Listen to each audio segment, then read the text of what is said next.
Hello, everyone. You will now hear a brief summary of the film, The Professional. Enjoy watching. In 1980, four mercenaries arrived in a small Mexican town to eliminate a targeted victim. At the beginning, a car with a security guard was blown up behind them. Hunter blocked the road and opened fire on the car with a target on the other side. Bryce jumped out, shot up the car's tires, and blew up the door. Finally, he was able to reach the politician and eliminate him. This happened in front of his son. He got distracted and was wounded by police. Hunter covered for him and helped them both up. Davis picked him up in the car. At that moment, he decided he'd had enough. He was going to quit this dangerous job. The man returned to his native Australia and lived there quietly for a year, but then someone sent him a photo of Hunter. He was captured somewhere in Oman. 2 days later, he arrived in the country and learned that his friend, the oil sheik Hunter, had taken on a blind case.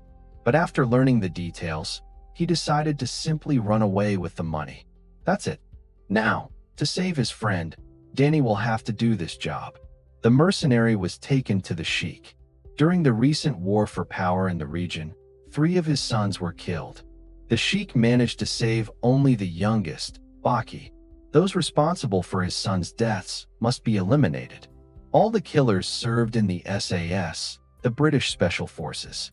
The sheik is seriously ill, so these British must be eliminated within 6 months. And each of them must record a confession on camera before dying. Show the British that war ends only by mutual consent. Danny looked into his old friend's cell. His grandfather admitted he was greedy, because the order cost a whopping $6 million.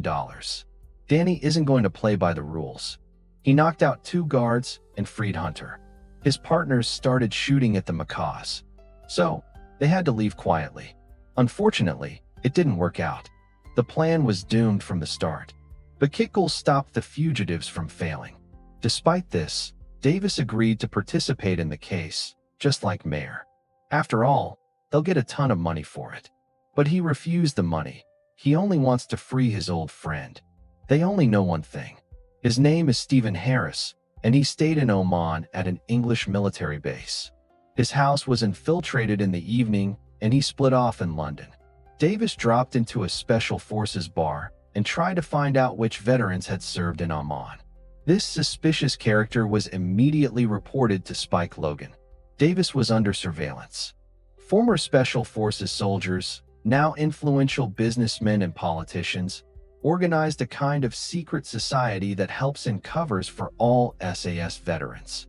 The Feathered Ones tasked Spike with investigating this case. During his service, he was one of the best.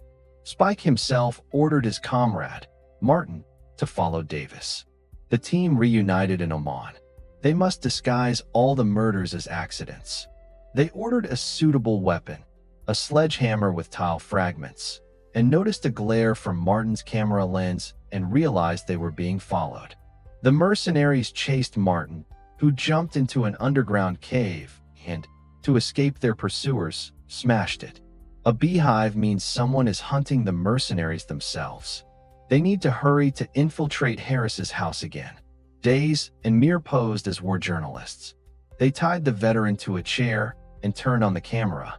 Then they prepared the crime scene. Harris must confess to killing the sheik's son. There were witnesses. He was shot right in front of the family. Harris said he participated in the operation, but the real killer was allegedly someone else, and he was now writing a book about it. Danny decided the former soldier was teasing him. After receiving a confession, he bent Harris over the bathtub and was about to smash his head when suddenly, his mistress appeared. He got distracted, and when he returned, he saw that Meyer had already done the dirty work for him about Captain Harris's death. Spike learned from the newspapers that the intermediary had received the next tip from a British special agent and passed it on to the mercenaries. Davis stopped by another veteran who now paints pictures of his adventures in Oman and began asking questions about that operation.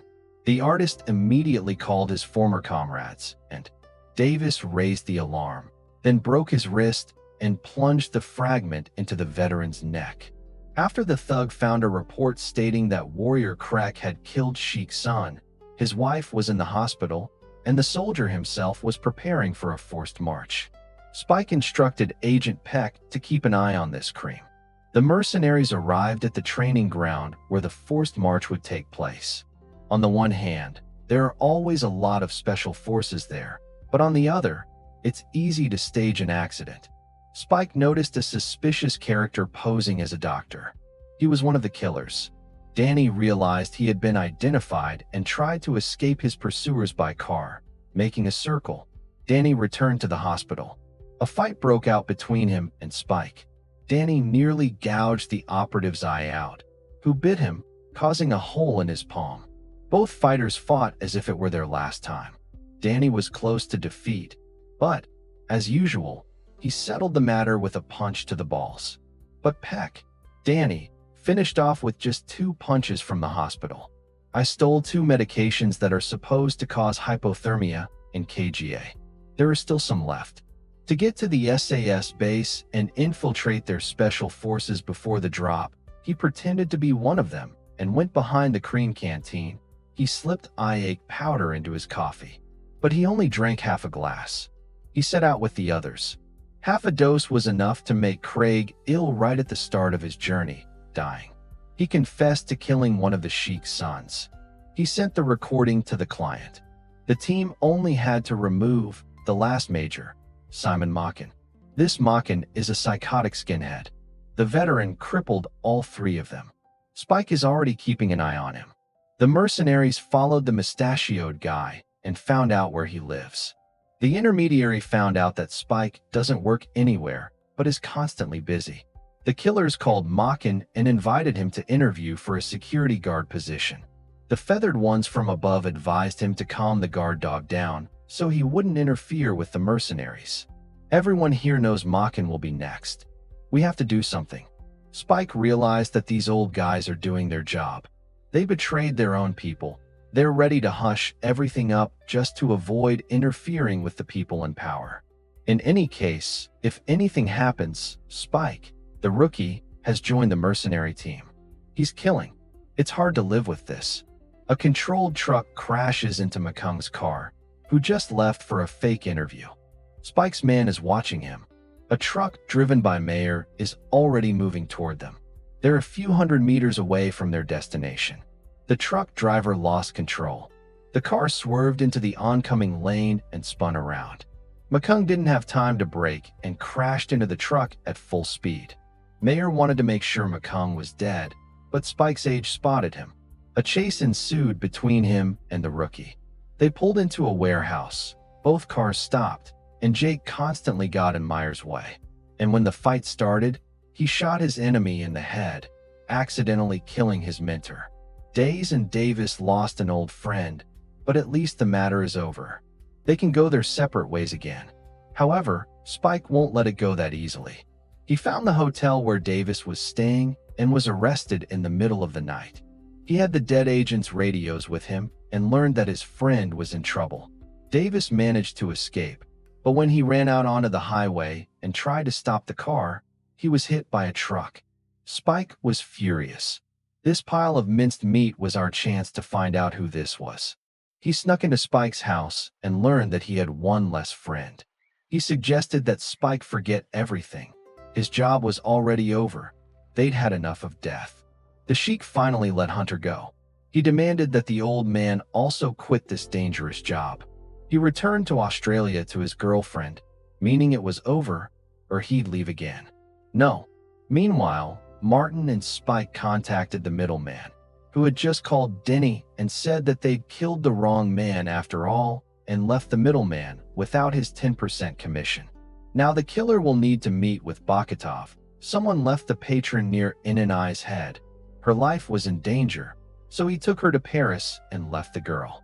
Under Hunter's supervision, he met Bakatov in London for several days, brutally beating all of his guards for a stunt with the Bakikal patron. Faze wrote a book about how he fought in Oman and killed a rebel leader. You named him. You said he was guilty. It's all as well. Denny killed an innocent man, but he still needs to fulfill the order. A middleman reported that Faze would soon hold a press conference about his book. Spike overheard their conversation. He assembled a serious team to deal with Denny. Faze was warned. A suspicious man wearing a motorcycle helmet entered the building. He was heading to finesse. But one of the doors was booby-trapped. An explosion sounded. The unknown man's helmet was removed. Jake, a rookie, was hiding underneath. By this time, he had reached finesse and wounded him in the leg. The killer fired several more shots and photographed the body. He was about to escape through the roof, but someone was already waiting for him there. Denny knocked out the agent, escaping from the bullets. He jumped from one building to another after Denny repeated the dangerous stunt and nearly fell down. It seemed he had managed to escape pursuit, but a witness screamed and the spa captured him. It turned out the mercenary hadn't killed the writer, but only photographed him in a pool of blood. He remembered that boy from Turkey and didn't want to kill anymore. He warned Spike, "What kind of fine psalm is this? Others will come. If he shows the photo to the client, they'll simply forget about the veteran. If you let him go, I'll tell you who's behind this and where to find him." Spike heard the truth, but still didn't believe it. Denny was suddenly targeted by a government agent, and both were turned in by their own people. The agent revealed that the government had made a deal with the sheik. They were handing over the killers, and his youngest son would gain power and sign a lucrative oil supply contract for Britain. The agent was about to execute both of them, but a fight broke out. During the scuffle, Spike shot the agent, and the mercenary jumped out of the window and stole his car. Spike didn't have time to kill the middleman. He blames Danny for losing his commission. Therefore, he decided to take the women hostage. However, his plans were thwarted by Hunter, the old man who first marked his accomplice and then wounded him. The middleman himself was shot in the leg with a pistol, the one who turned the killers in, but Hunter still spared his life. This time, all he had to do was show the NASA photo to the sheik. Hunter also flew to Oman to cover for his friend. However, Spike arrived to the sheik before him and showed photos of the supposedly dead Fino, but suddenly declared that the veteran was alive and had stabbed an old man. Bakatov, the heir, didn't want his father's power. The guy pointed to a suitcase with money, and Spike took it. A chase immediately began. Hunter followed them. Hunter shot up the Arab's car, so they couldn't continue the pursuit.